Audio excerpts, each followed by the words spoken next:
Good afternoon. As you just heard, my name is Rebecca Gough and I work for the British Jewellery and Giftware International, which is the international arm of the British Allied Trades Federation and therefore supports all the trade associations within the Federation and their members. We have over 40 years' experience in international trade and organising UK pavilions that oversees trade fairs, missions, receptions, inward missions and market visits with government support and funding. We work closely with UK Trade and Investment, both with the staff based in the UK and overseas. UK Trade and Investment is the government department that helps UK-based companies succeed in the global economy. They also help overseas companies bring their high-quality investment to the UK's economy, which is acknowledged as Europe's best place from which to succeed in global business. UKTI offers expertise and contacts through its extensive network of specialists in the UK and in British embassies and other diplomatic offices around the world. They provide companies with the tools they require to be competitive on the world stage. The government wants to double the UK's exports to 1 trillion by 2020. So we will be covering the topics that are outlined on this slide during this presentation. Hopefully these will give you an insight into attending overseas trade shows and the things that you need to consider. So why choose to invest in an overseas trade show? There are many reasons to export. Some of the key benefits are listed on this slide. Exporting leads to business growth and longevity, risk mitigation, helps you to develop new products and tailor those that you already have, and it gives you a competitive edge, enables you to expand your customer base, and of course offers greater economies of scale. The UK is the 6th biggest exporter and is on track to be Europe's largest economy by 2030.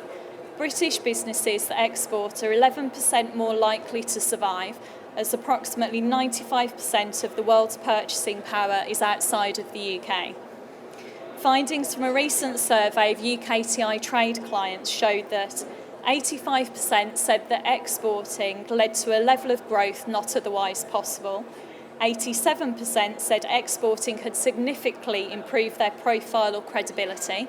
78% said exporting had given them exposure to new ideas, and 73% said exporting had increased the commercial lifespan of products or services. So overall, exporting is great for the individual company and the UK economy. There are things to consider before you think about exporting. Have you exhibited before? If you haven't exhibited at any UK shows before, you need to assess whether you are ready to actually go abroad. There are good training courses that can help you with this, in particular a very good UKTI web tool called Export Savvy. It's important to do your research on the potential markets and shows. Don't just discount European shows because you want buyers from further afield. European shows can be very international, attracting buyers from all over the world. Speak to the trade association for your sector. Trade associations have spent years building up knowledge of trade shows and markets. Do your desk research as well about the product in the market. Is the demand there? Visit the show before you commit, walk the show, speak to other exhibitors, make appointments with the show organisers and the UKTI post contacts. You also need to consider costs.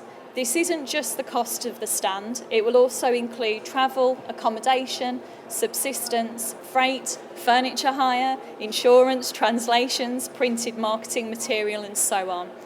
You should also take into consideration any additional visits to the market after the event. Do you have the time to dedicate? Exporting is a time-consuming business. There is not just the downtime whilst at the show, but the pre-event preparation and after-event follow-up as well.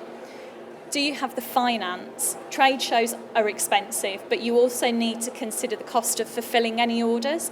Do you have access to enough finance that you can do that? And do you overall have the capability? So this is financial, stock reserves and time reserves. You have to be aware that exporting is a long-term investment. 3 years is the normal minimum that is expected to commit to an event. You will need to make return visits and put a lot of time into the follow-up after the event. It is becoming less common that buyers actually order at the shows. It tends to be the start of a process. Sometimes it can take weeks, months, and even on occasion years to convert a lead into a really good order. So taking part in an overseas exhibition can be a great way to generate international interest in your products and develop new export business. However, exhibiting abroad can be more complicated than in the UK.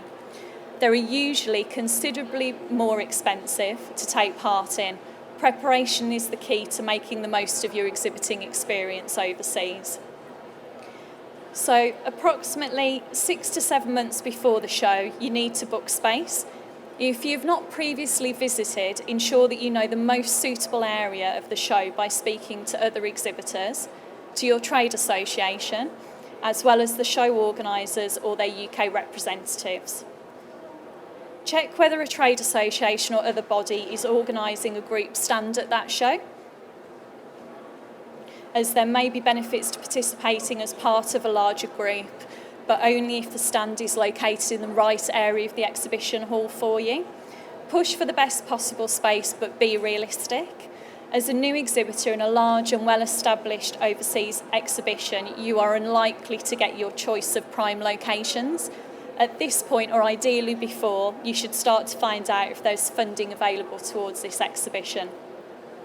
Around 4 to 5 months before the show starts, begin to look into flights and hotels for the exhibition. Don't leave this until the last minute, as hotel rooms in the major exhibition cities are quickly snapped up during large trade shows, and prices can increase by up to 100% in comparison to the quiet periods. Leaving it till the last minute can leave you with a choice between paying inflated prices or a long commute from more reasonably priced locations. Deals offered by the show organiser are also worth looking into, although these may not necessarily be the best deal available. You may find that on Expedia or Apodo. A tip is to also check out short-term apartment rentals. It can often be cheaper than hotels, especially if you intend to have several staff present. Approximately 12 to 6 weeks before the show, obtain a copy of the exhibitor manual and read it. Many procedures and practices at overseas trade shows are very different to the UK domestic events, and you may not simply be able to do what you do at home. Make your own checklist of the exhibition organisers' deadlines, such as the catalogue entry, ordering of lighting, electricity, furniture, etc. Many shows hike up prices for furniture rental and other services when they're ordered at the last minute. Start planning your marketing activities to promote your presence at the show. Get a copy of the exhibition organisers' marketing catalogue, as they usually offer a range of options for you to promote your presence and products, although they can be quite expensive. Check out trade press, both in the UK and overseas. They often do trade show previews in advance of the show. However, production and copy deadlines mean that content sometimes has to be submitted around 8 to 10 weeks before a show starts. If you're exhibiting in a UK group stand, speak to the group organiser, as they will usually provide some group marketing activities. Check the exhibitor manual for catalogue entry deadlines and take maximum advantage of all free or compulsory marketing options. You may wish to prepare specialist literature and consider translating into the local language where necessary. If you do this, always use a native language speaker and preferably a professional interpreter who should be experienced in specific styles of translations such as marketing pieces and technical translations. Don't cut corners to save money. An unprofessionally translated piece containing spelling and grammar mistakes will often create a bad impression and waste all of your effort and investment. If you have not exhibited previously, start considering what products you intend to show. As a rule, most companies have much smaller stands at the overseas shows than they do for the UK ones, so you need to decide which products you intend to display. If you have not already researched the market, you should do so now. either through desk research, a short visit to the market, or commissioning a market introduction or OMIS report from UK Trade and Investment. This will allow you to decide which products in your range are most likely to sell and allow you to select your stock to display. Your trade association can also assist with market knowledge and advice. Around 8 to 12 weeks before, start to plan the layout of your stand. Your requirements for furniture, lighting, electricity, graphics and other facilities will need to be thought about now. Check what you receive with your standard package and consider topping up from external sources as well as through the official rental agencies. If you've rented a hard wall stacks package and are planning to use graphics, shelving or furniture around the wall area, you will need to check whether the walls have any pillars or panels which disrupt the space. Some systems, such as Octanorm, have poles which can encroach on your stand area, so check the actual width and height of any wall panels. A tip that some exhibitors do to save money is to buy furniture from IKEA or other external retailers. This can save money but may require considerable extra work in buying and setting up furniture. At some shows in the USA, where exhibition contractor labour is highly unionised, there may be strict rules on what construction can be carried out. You may have to employ official labour to carry out some work, such as electrical connections, large construction work, etc. Look into the options for transporting your product samples, literature, point of display materials, furniture and equipment to the exhibition. Although this might seem like a long time ahead, lead times for transport can be fairly long, as they need to take into account time to clear goods through customs at the destination country and to deliver to the showground. Transport by sea to long-haul destinations can take 4 to 6 weeks up to arrival. Air freight is quicker but obviously more expensive. The easiest solution is to employ a specialist freight forwarder who will transport the goods from your own warehouse right to the stand at the show and take care of all the formalities on the way. The cost of a specialist exhibition shipment may be a little bit more expensive than a typical commercial shipment to the same destination, but sometimes I think this price is worth it, as they will include all the costs for delivering straight to your stand, including any fees imposed by the exhibition organiser or use of specialist equipment where necessary. Specialist freight forwarders also take into account the deadline for delivery of the goods and factor this into their price and transit times, unlike mainstream forwarders. In the long run, the small additional expense is usually worth it for the peace of mind. A specialist forwarder can also advise on the best way to clear goods through customs. For short-haul exhibitions in Western Europe, some exhibitors choose to transport their products by car or van. This may be for convenience or to save money, although any savings need to be weighed against the additional time and workload involved. If you choose this option, check out rules for vehicle access and parking in the exhibitor manual. You may have to purchase unloading or parking permits in advance. At this stage, plan and refine your marketing activities. Send out mail shots, electronically or by post, to encourage existing or potential clients to visit your stand. Try to arrange fixed appointments wherever possible. Mail shots can focus on a new product launch, or alternatively you might want to consider some form of incentive or discount to encourage them to visit. Mail shots will need to be repeated in the run-up to the show. At this time, it's worth putting your press packs together. I would supply all the information on a memory stick as well as having the professionally printed packs. For some overseas shows where English is not widely spoken, it may be helpful or necessary to employ an interpreter. Fees for interpreters vary greatly depending on language and other skills, and good ones are often booked up long in advance. It is possible to get interpreters at the last minute, as many people, such as language students, walk the show offering their services. You may be able to save money by doing this, but it may well be a false economy. An interpreter or host will be your first point of contact with a client and can be crucial in making a good or bad first impression. It is worth getting a good person who possesses interpersonal and general communication skills as well as language abilities. Start to prepare your price list in a suitable currency. Either the local currency or euros or US dollars may be a good alternative to sterling prices. Consider options to offer delivery and shipping, and find out about duty rates if you haven't already at this stage. Consider any discounts you are planning to offer for bulk orders, as well as distributor prices and commissions for agents if applicable. Ensure all staff are briefed and aware of your pricing structure and policy. 3 to 6 weeks before, send out follow-up mail or email shots to existing or potential clients to encourage them to visit you at the show. Highlight your top 10 or 20 targets and follow up with a phone call. Prepare your shipment of goods and literature and prepare necessary documentation. If you're in doubt about the export documentation, then send a copy to your forwarder. They can then check that everything is in order. A good exhibition forwarder should be happy to take a few minutes to check documents in order to avoid delays at a later critical stage. Around 1 week before, you want to send out your final email shots to clients to secure meeting appointments. So when you arrive at the show, I think the first thing that you should do is ensure that the stand is set up so that furniture, lighting, carpets are in place as ordered.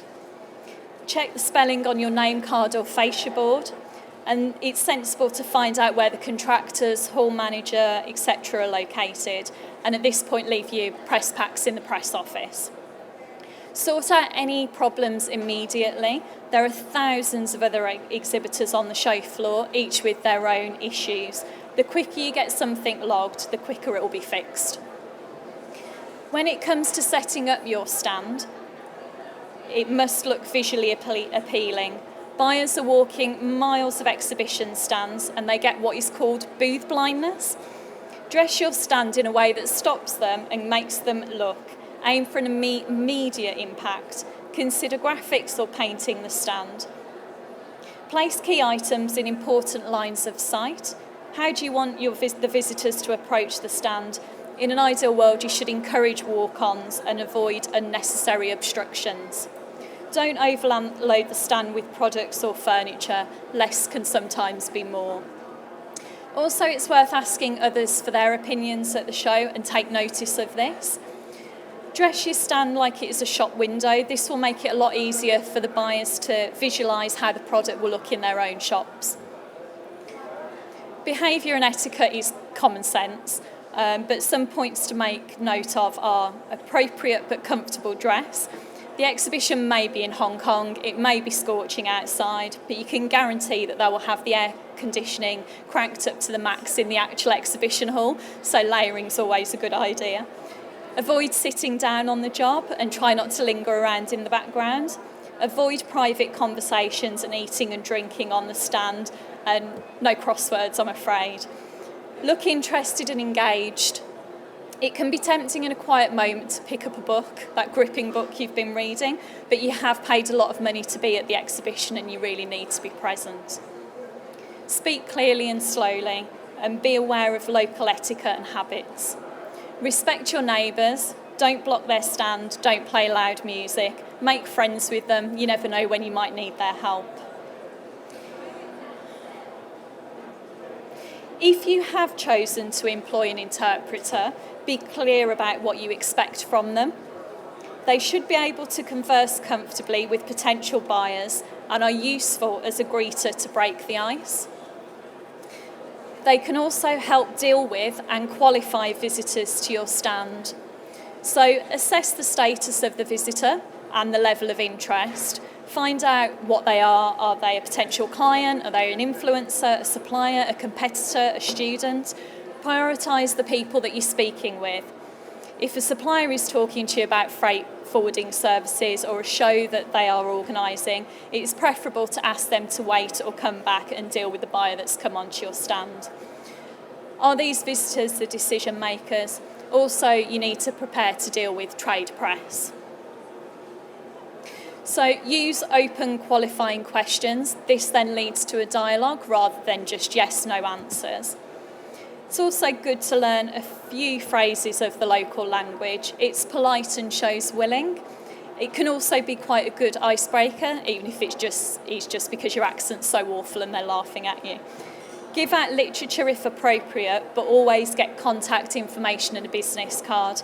Prepare a simple contact sheet where you can capture relevant, useful information, which you can then come back to in the follow-up. It's unlikely that you're going to remember every conversation you have with every single buyer on the stands. This is quite an important thing to do. Consider a ranking system. Do you need to follow up on it urgently as soon as you get back into the office? If you do, make a note of this. Also, at this stage, be clear about payment agreements and delivery terms. If you are looking for representation, you could consider placing a placard on the stand wall, but have this printed professionally before the show. Advertise in the show catalogue. This will draw potential distributors to your stand. Visit the stand of trade organisations and government representatives. They will more than likely have contact details of companies who are looking to pick up lines in the relevant overseas countries. Talk to show organisers. Some shows offer agent distributor wanted boards at the shows, and also talk to other UK exhibitors at the show. They may be happy to recommend. Visit other exhibitors at the show, so the people that are local to that particular event. They may be importers, they may be distributors themselves. Also, UKTI offers services to potentially match you to agents and distributors in the relevant countries. To make the most of exhibiting, consider taking up extra promotional opportunities. Most show organisers now use social media as a marketing tool. Use facilities if in the group stand. You will have access to limited storage, refreshment, communication facilities and some property. Make time to walk the show, assess your competitors, evaluate trends and fashions, plan some meetings in advance with potential clients and partners, and consider staying on for a few extra days to visit the retail outlets and arrange some follow-up meetings with buyers that you've met at the show actually in their stores. Also talk to your trade association. So BJGI, in conjunction with UKTI, will be organising UK Pavilions at most of the shows listed on this slide. These are a mixture of gift, lifestyle shows, jewellery and stationery, and if you've got any further questions about any of these listed, please just come and ask me. These are just a couple of images at some of the events that we've done this year, so there's different. I think the one that's in the top corner there, that's the Hong Kong Gift and Premium, which is obviously the gift show. Then we've got Inorgenta Munich, which is a jewellery event, and then the bottom one is the Trade Association stand at the New York Now Fair, which happened in August. So, trade show access funding is available for many events within the international calendar. There are supported events across all sectors for the remainder of this financial year. These can be found on the UKTI website, which is shown on this slide. TAP funding is normally administered through the UKTI appointed delivery partner, and the level varies based on the market. For short-haul destinations such as Europe, it's £1,500. Long-haul developed economies such as America or Australia, it's £2,000. And developing markets such as Hong Kong are £2,500. Funding is limited, with many shows only receiving grants for 25% of the exhibiting UK companies. I recommend that you establish contact with the partner working with UKTI as soon as you start thinking about the event, just to get on the waiting list for the grant application forms. And speak to your international trade advisor, as they will be able to signpost you to the delivery partner and also let you know of any other help and support that may be available to you. As well as the trade shows, BJGI and UKTI offer the opportunity for UK companies to take part in tailored trade missions around the world. The next one that we will be involved in is to Japan and will take place between the 3rd and 6th of November. This will be for the fashion, beauty and lifestyle companies who do not currently have any agents in Japan. This particular mission will incorporate a mission, a market briefing, along with a Meet the Buyers showcase at the Ambassador's residence in Tokyo and a retail tour as well. Some financial assistance may be available for companies taking part in this mission. This assistance is called Market Visit Support, or MVS. This scheme is extremely limited, so to find out whether there is any MVS funding in your region, you would need to speak to your International Trade Advisor based out of your local UKTI office. I believe there are some here at the exhibition, whether that's today or tomorrow, but also you can find your ITA, your local ITA, through this link that's shown on the slide here.